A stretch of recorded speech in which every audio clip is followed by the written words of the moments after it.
Always అది entertainment role అయినా లేకపోతే ఆయన మీద కోపం తెప్పించేదైనా ఏ రోల్ అయినా ఆయన అద్భుతంగా నటిస్తూ ఉంటారు. ఇక ఇంకా మీరు పే చేయాల్సి వస్తుంది ఇప్పుడు. నేను నాగవంశీ గారి దగ్గర నుంచి, నాగార్జున గారి దగ్గర నుంచే కాదు, మీ నుంచి కూడా అడగాలి ఇప్పుడు. ఇంకో 2 లైన్లు ఎక్కువ యాడ్ చేస్తే. అందరికీ నమస్కారం అండి. యాక్చువల్లీ ఈరోజు షూటింగ్ ఉంది, చిన్న సినిమా. నిన్న ఈవినింగ్ ఫోన్ చేసి మండే పెట్టుకుంటారా కొంచెం అన్న.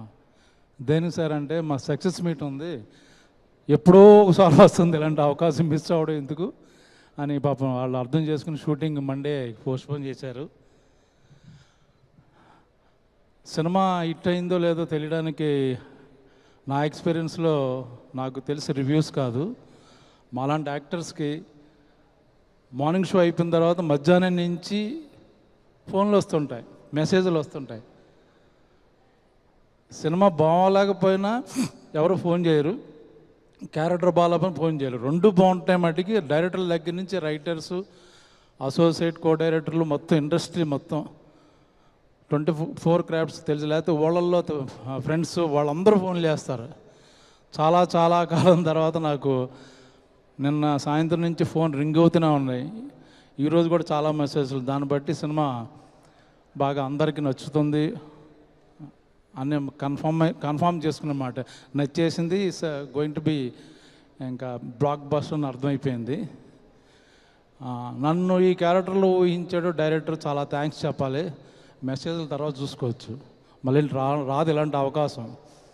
ఓకే, మామూలు రెగ్యులర్గా నాకు బ్రహ్మాజీనే ప్రజెంట్ చేసి చిన్న చిన్న వేరియేషన్ చేశాను. బట్ చాలా కాలం తర్వాత ఇప్పుడు నాగార్జున గారు నాకు చాలా తృప్తిగా ఉంది అన్న, నాకు కూడా చాలా తృప్తిగా ఉందండి. ఒక యాక్టర్కి ఒక డిఫరెంట్ గెటప్లో అందులోంచి చిన్న పేరు రావడం అనేది థ్యాంక్ యూ నందు, ఆలోచించినందుకు. దాని వెంటనే ఈ క్యారెక్టర్ నన్ను అనగానే ఓకే చెప్పాను మా నాగ్ గారికి, అఖిల్కి చాలా థ్యాంక్స్. నేను షూటింగ్లో అఖిల్తో అనేవాడిని, బ్లాక్ బస్టర్ సినిమాలో ఉండాలంటే సోలో ఓన్లీ 1 క్యారెక్టర్ మీద ఎప్పుడు బ్లాక్ బస్టర్ రావు, ఒక సూపర్ హిట్లు అవుతాయి ఎంత తప్పించి. చాలా క్యారెక్టర్లు బాగుంటేనే అని చెప్పాను, అది మళ్ళీ ప్రూవ్ చేసింది. సో మెనీ బ్యూటిఫుల్ క్యారెక్టర్స్, దేన్ని తక్కువ చేయలేము. ఏది బాగుందంటే అన్నీ బాగున్నాయి. అన్ని క్యారెక్టర్ల మధ్య మొత్తం మార్క్స్ కొట్టేశాడు అఖిల్. అది పెద్ద ఛాలెంజింగ్, ఎందుకంటే అందరూ వెయిట్ తీసుకున్నారు, దీనికి పంచుకున్నారు. బట్ లాస్ట్ 15 minutes నిజంగా ఏడిపించేసాడు మొత్తం థియేటర్లో. నేను ఎక్స్పెక్ట్ చేయలేదు అఖిల్ అంత బాగా. అంటే నీతో యాక్ట్ చేశాను కానీ ఈ సినిమాలో మా అందరిని మోసం చేసావు. చాలా సైలెంట్గా యు కిల్డ్ ఎవ్రీవన్. ఇంకా పక్కన హీరోయిన్ గురించి చెప్పాలంటే మొన్న లైట్స్ అక్కర్లేదన్నాను. హీరోయిన్ గురించి ఇంకొకసారి సినిమా చూడాలనిపిస్తుంది. అమ్మాయి క్లోజప్లు కానీ అతని పెర్ఫార్మెన్స్ కానీ అంత బ్యూటిఫుల్, అంత గొప్ప టాలెంటెడ్ ఉన్న అమ్మాయితో నా కాంబినేషన్లో చేశాను. చాలా చాలా చాలా భవిష్యత్తు ఉంది అమ్మాయి, చాలా పెద్ద రేంజ్లోకి వెళ్ళిపోద్ది.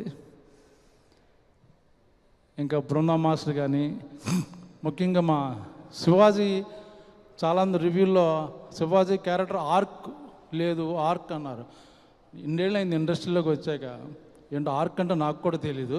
అదేంటో ఆర్క్ ఎరక్కొడేశాడు, అద్భుతం. తను కుక్కతో మాట్లాడే సీన్ అయితే యాక్టర్గా నాకు గూస్ బంప్స్ వచ్చినాయి. ఒక్కడే కూర్చొని చేశాడు సోలో పెర్ఫార్మెన్స్. జనరల్గా స్టార్ సినిమాలో అలాంటి సీన్ ఉంచరు, ఎడిటింగ్లో లేపేస్తారు. బట్ నాగార్జున గారు, అఖిల్ కొంత డిఫరెంట్ వాళ్ళు. ఫ్రమ్ ద డే 1 మాకు తెలుసు, టాలెంట్ని ఎంకరేజ్ చేస్తారు. బాగా చేస్తున్నారంటే ఇంకా నాగ్ గారు ఇంకా క్లోజప్ పెట్టండి బ్రహ్మాజీకి, లేకపోతే ఇంకా తీయండి, అలా అన్ని క్యారెక్టర్ మీద శ్రద్ధ తీసుకున్నారు. ఓన్లీ అఖిల్ ఏదో హిట్ కావాలని కాదు. That should be respectable film. మనం తర్వాత గర్వంగా చెప్పుకునే సినిమా ఉండాలని చెప్పేది ఏదో కమర్షియల్గా ఏదో చేసి కింద మీద ఇప్పుడు హిట్ కాదు, ఇది చాలా మెమరబుల్ హిట్ అన్నమాట. ఈ సినిమా గురించి మాట్లాడుకుంటుంటారు అప్పుడే కదా, ఇంకా నెమ్మదిగా లాగా సింక్ అవుతూ పెర్ఫార్మెన్స్ల గురించి కానీ మిగతా అన్ని డిపార్ట్మెంట్ల గురించి కానీ. సో నాకు ఇంత మంచి క్యారెక్టర్ ఇచ్చిన నాగార్జున గారికి, అఖిల్ మా డైరెక్టర్, మా daring and dashing dynamic producer Nagavamsi గారు, వాళ్ళందరికీ thank you so much. Thank you అండి, thank you so much. Okay, thank you అండి. అలా వెళ్తూ మైక్ అక్కడ ఇచ్చేసారా? థ్యాంక్ యూ బ్రహ్మాజీ గారు, thank you so much. And నా ఇప్పుడే బ్రహ్మాజీ గారు మెన్షన్ చేయడం జరిగింది, అండ్ లెనిన్ సినిమా చూసిన వాళ్ళందరూ కూడా ఈ పాత్రనైతే మర్చిపోలేరు. నిజంగానే కుక్కతో